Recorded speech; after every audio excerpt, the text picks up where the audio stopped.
She will speak on redefining women's health outcomes, global access to integrative therapies. Please welcome.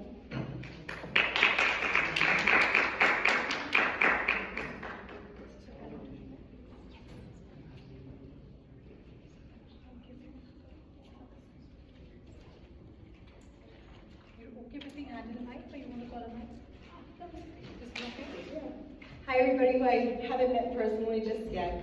I am Dr. Holly Robichaud. I am from the US of A. I came from Florida, and I am thrilled to be here and just extend on this panel. I'm so thankful to Med Global for the invite. This presentation focuses on redefining women's health outcomes through improved global access to integrative therapies for self-led management. So the central intention is to really cement the link between women's health disparities globally and effective evidence-based proven strategies, while mitigating most barriers to effective care management. So with that, we start by just kind of examining some of the basics of the global disparities in women's health. Unfortunately, there's many. But when we're looking and examining global women's health, recent statistics actually highlight the urgent need to close this gap to improve both individual lives and economic growth. Over the last 2 centuries, life expectancy has actually increased from 30 to 73 years old for both men and women. However, women still spend more time in their lives in poor health and disability. Studies reveal that women spend about 25% more time in poor health compared to men. And so on average, a woman experiences 9 years in poor health, affecting her ability to participate fully at home, in the workforce, in her community, and potentially reducing earning potential, like we heard a bit earlier. The McKinsey Health Institute actually calculates this gap as about 75 million disability-adjusted life years lost annually to illness or premature death. Closing this health gap could conservatively add over 7 healthy days to every woman each year and yield at least $1 trillion in annual economic benefits worldwide by 2040. So that study really did say $1 trillion annually. The social detriments of health, SDOH, they include economic status, education, cultural norms, and also systemic discrimination. Remains a major obstacle globally in many aspects, but the World Health Organization actually estimates that 2.4 billion women of working age lack equal economic opportunities, and that's due to just gender equality and discrimination. So lower literacy and poor health education also correlate to later and fewer visits, lower uptake of healthier behaviors, and a greater risk for complications. So entrenched gender norms, social stigma, and cultural practices can actually reduce a woman's autonomy and restrict informed decision-making. It can also limit the adaptation of evidence-based prevention strategies. So despite the deep-rooted nature of some ideals and beliefs, we have a valuable chance to deliver education that promotes holistic wellness and empowers women to utilize integrative evidence-based approaches to self-directed management. A review of 84 studies from 5 continents involving nearly 1,800 women with 20 different chronic conditions highlighted a variety of factors that influence women's self-care management abilities. The key themes included physical and psychological capability, resource access, social support, cultural influences, and motivation. While women consistently show strong capacity for managing their health, their success is shaped by factors like self-prioritization, supportive networks, and their cultural environment. Barriers such as remote living, financial challenges, or language differences can make self-management more difficult. So the outcomes, self-management programs, or the evidence makes it clear that to help women achieve the best health outcomes, self-management programs really have to consider the cultural, financial, and social realities, ensuring that support for women is there if they're facing those obstacles. So further evidence actually emphasizes how women tend to encounter greater emotional challenges and bear a heavier care burden than men we talked about that, but also demonstrates a consistently deeper emotional investment and a connection to really sustaining self-led management strategies. So women tend to be more compassionate and passionate about themselves and their care as compared to men in studies. So to address some of these additional common barriers in women's care, especially mental health challenges that are linked to low self-esteem or low self-worth, it's really important to recognize how difficult it can be to feel motivated for positive change. So in order to support a woman starting from that type of baseline and help them progress, I've developed a framework that focuses on authenticity and self-empowerment.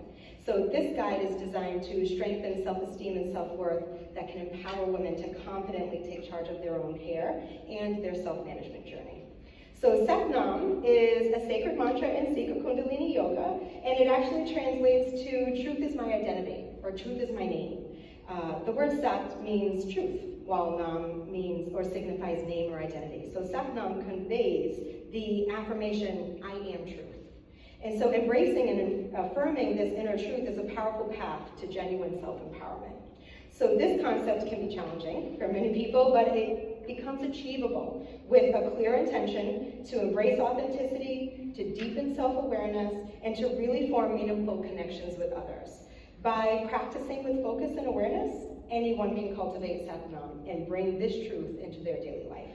So to use Satnam as a practical guide for personal growth, we actually go ahead and begin with self-reflection.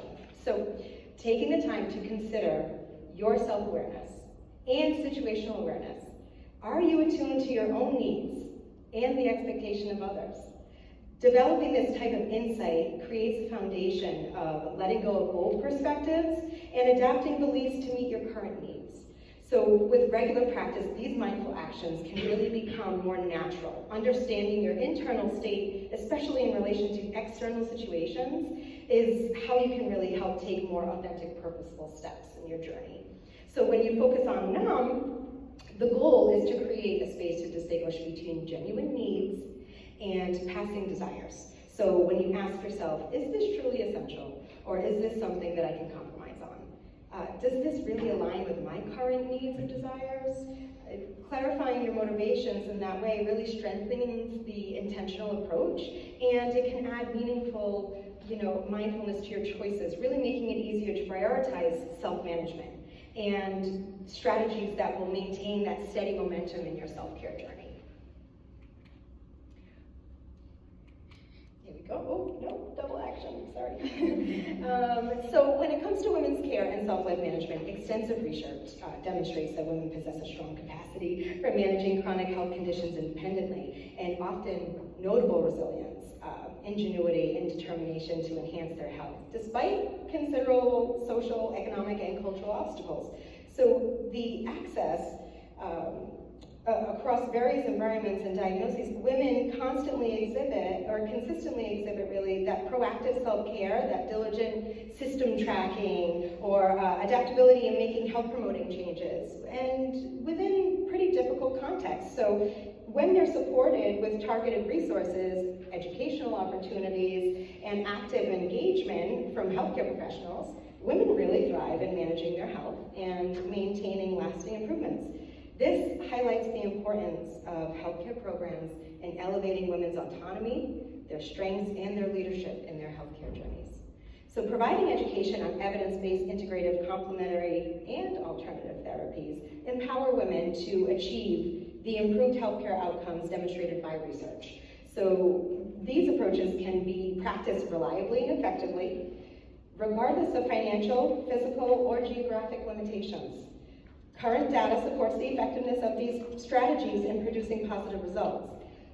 By leveraging online videos, digital platforms, and virtual support, both locally and globally, it will facilitate this widespread access to these therapies at no cost.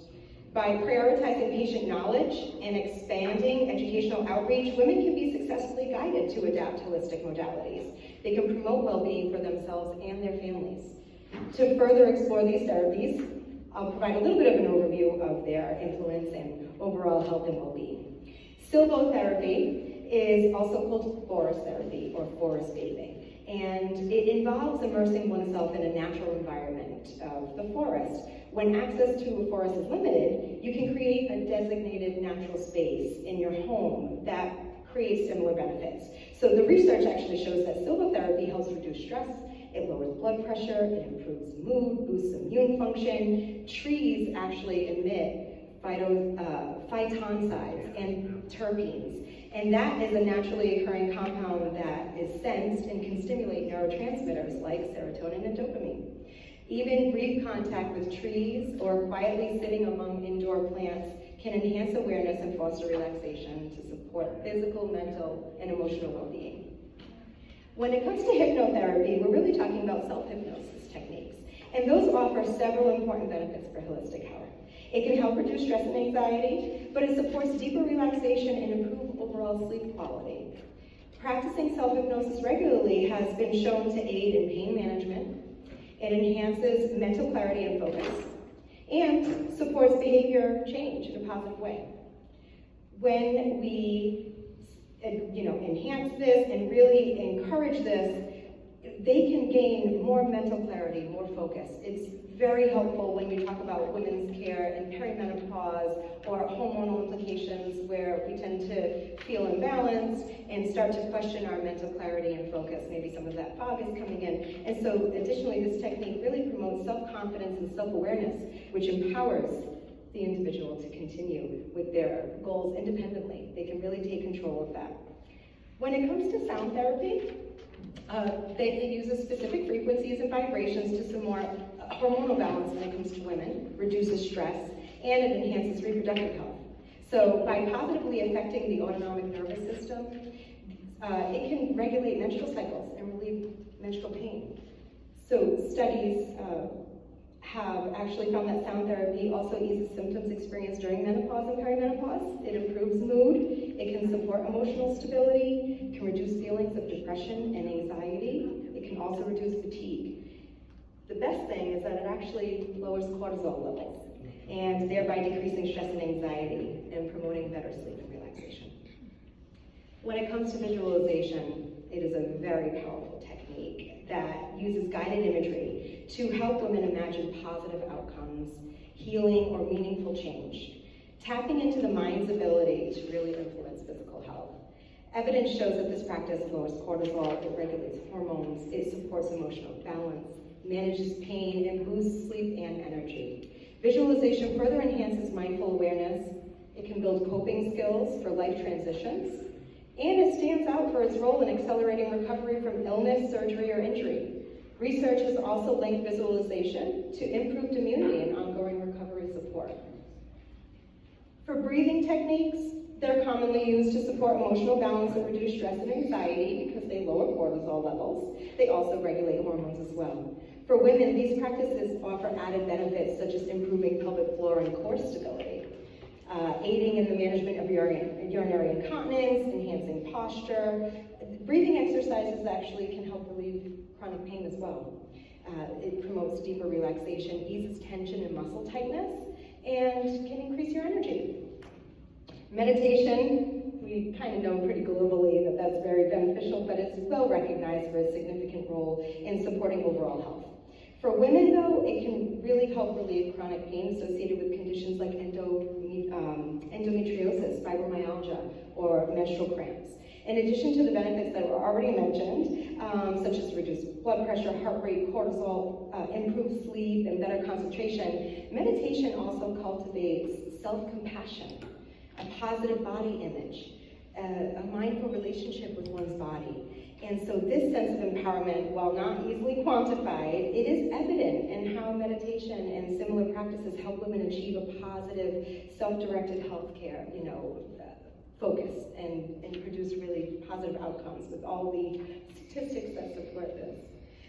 For my call to action is that these avoidable differences in health and life expectancy, they continue to widen across social groups, and there's an urgent and imperative need to confront these inequities. Women in low and middle class income countries, like we heard about, encounter significantly reduced access to maternal health care, skilled medical providers, like we had heard before, and family planning services, like we just heard.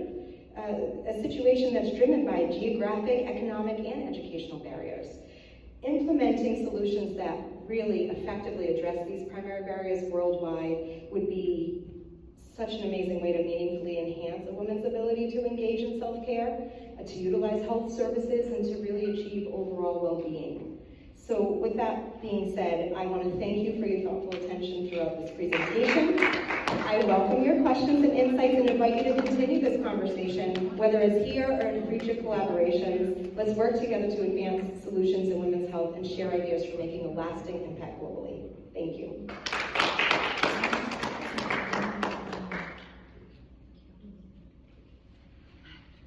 Questions?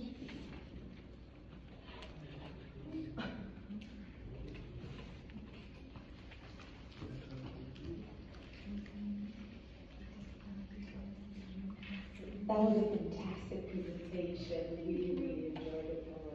So my question to you, I'll start with the preamble. So my background is I'm a GP and occupational health physician, and I constantly work with particularly women who are struggling to either get back into work or are struggling with chronic conditions.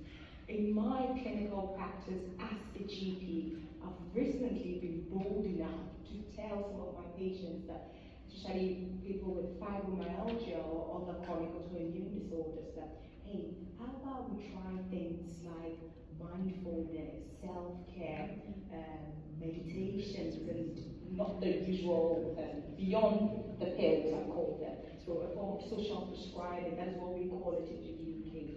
How have you been able to get more of clinicians to come on board? Because I must tell you, initially I was really skeptical about talking to my patients about this. I love your honesty. I really do. To be honest, I have always been somebody who values evidence-based practice. I am a big study thumper, and that's what I use. I go to bat and I advocate for my patients, I advocate for my community by statistics and respectful conversations, curious questions I love, but sometimes it can be a little bit hostile where it's labeled as hippy-dippy or it's kind of cut down by anything but science, but really science is science, plants are science. Plants provide meaningful energy to us. We know that energy is real, we know that quantum physics are real, so I would challenge the science mind of the provider and just ask them what their barriers are and really have that conversation confidently and just say, well, what makes you feel that way? What stops you from talking about things like visualization?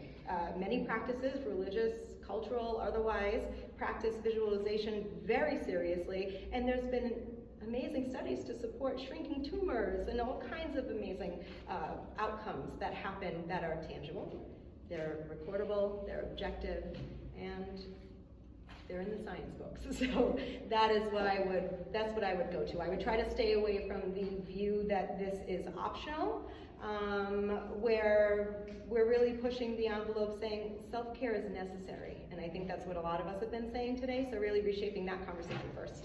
Probably very helpful. Thank you.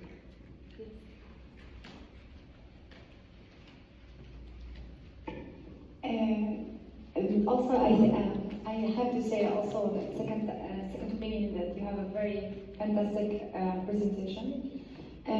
My concern as a person who's dealing with participants who have sometimes traumatized or like refugee or have like different difficult life status there as a mother or like as a woman in general, when you are putting all those lists of therapists without mentioning what's the rationale behind them or why we are going to use this, not the other, or how we are going to implement those therapists or like these strategies, it gives us as an academic or as trainees as very confusion, and we are asking ourselves, so what if this, for instance, method doesn't really work like the others? What if the participant doesn't really show as an interest, like you said, it's very powerful visualization. What if she's not addressing like visualize her own future? I came through like this with all my participants while I'm running like my own research, and she doesn't want even to think about what's going to happen. So I'm feeling like you are dealing with them mostly as elliptic, not as a systematic, and you just like pull all those like topics, and you think like for sure we might get someone, but we haven't. We're not sure like which one is very critique, very powerful. What the participants, what the criteria, how the diagnosis, where we're going to use them, in which contexts, in which settings. So do you have any idea like for those? Yeah, go ahead. Absolutely. So many of, well, it's not up there anymore, but many of the modalities that I put up, I chose them very specifically because if you are a quadriplegic, you can do visualization, you can do sound therapy. If you do not leave your home, if you do not have transportation, if you live rural, my biggest issue is getting the information and education to the community, to the actual person.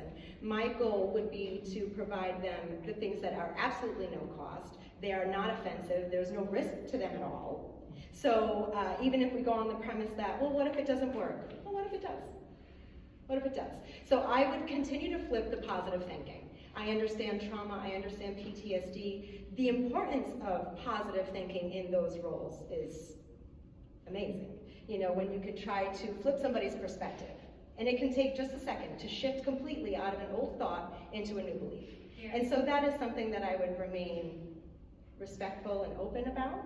But as far as the actual modalities, that's a totally other thing. I tried to do a brief part, but being around plants intentionally with it really starts with the intention of relaxing and doing that. We know that just based on science, if we think about relaxing, our cortisol levels can drop. There are certain ways that we can just mind and control our body. And so if we're able to at least, educate in the power of some of these things here, being that they don't hurt you in any, to try them. But might be not work, but it might be work. But it might work, that's right. Yeah. That would be my only thing. It might not work, but it might. Yeah. And it won't hurt you any to try. And so maybe that's just how we start the conversation and see how it goes. Excellent, thank you. Wonderful, thank you so much.